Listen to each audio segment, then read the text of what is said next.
Praktek mandi jenazah. Sudah. Tahap pertama nanti pelaksanaan mandi jenazah. Yang pertama baringkan jenazah di dipan. Kemudian nanti bangunkan jenazah yang bagian kepala ini nanti berdirikan sambil dibantu oleh petugas kanan kiri. Kamu udah slow aja, nggak usah bangun sendiri. Kemudian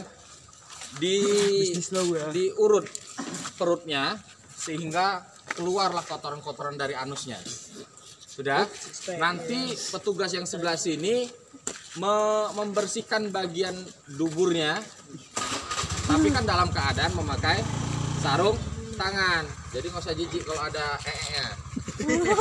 Saya Enggak, kamu diam-diam aja. Dibersihkan, kemudian nanti disiram dengan air untuk menghilangkan kotorannya itu tadi.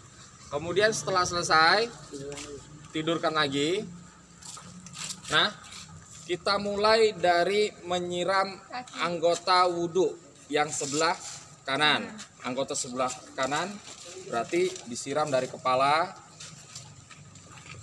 kemudian tangan, kaki sebelah kanan, kemudian balas dengan yang sebelah kiri. Kemudian bagian belakangnya, punggungnya yang sebelah kanan, atau kalau mau yang enak, bagian anggota wudhu sebelah kanan, kemudian dibalikkan, punggungnya siram dengan air biasa, kemudian dibalas dengan yang sebelah kiri. Baik bagian depan dan bagian belakang. Itu untuk mandi satu. Arti dari mandi satu yaitu masih menggunakan air biasa. Kemudian terakhir menyiram bagian anggota seluruh tubuh dari kepala hingga kaki. Kemudian masuk pada mandi dua, yaitu menggunakan air sabun dengan cara yang sama. Menyiram anggota wudhu dimulai dari sebelah kanan.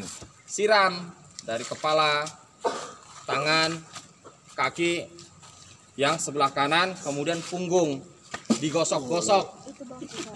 Punggungnya digosok-gosok anggota sebelah kanannya. Setelah selesai sebelah kanan, maka kita lanjutkan dari sebelah kiri. Di sebelah kiri, baik bagian depan dan bagian belakang. Kemudian disiram seluruh tubuh. Itu mandi dua. Mandi dua berarti menggunakan air sabun. Dan yang terakhir, yang dikatakan mandi tiga adalah menggunakan air kapur barus. Dengan cara yang sama, menyiram anggota wudhu dari mulai sebelah kanan, dari mulai kepala, tangan, kaki, punggung, kemudian dibalas sebelah kiri, kepala, tangan, kaki, dan bagian belakang punggung digosok hingga bersih.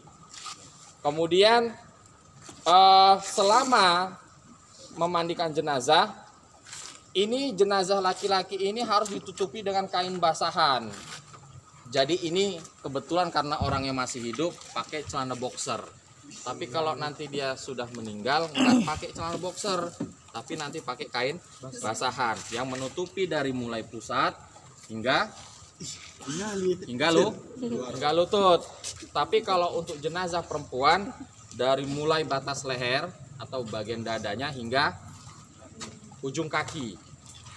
Nah, untuk ketika membersihkan bagian areal kemaluan dan bagian dubur tadi, itu nggak boleh petugas itu membuka lebar bagian yang tertutup atau masuk kepalanya begini. Nah,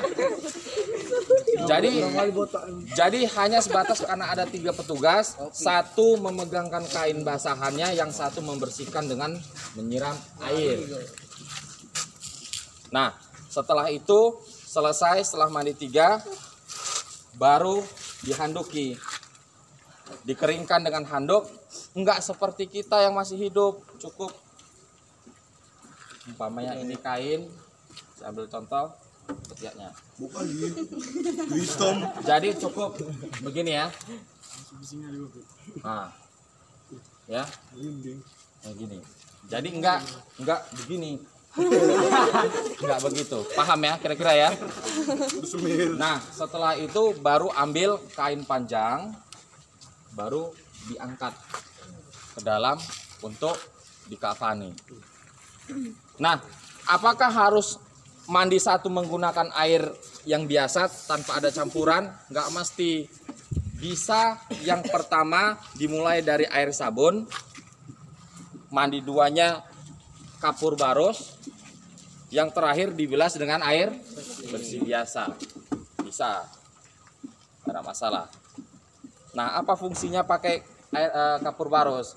Kapur baros itu kalau secara medis untuk memperlambat pembusukan, ya.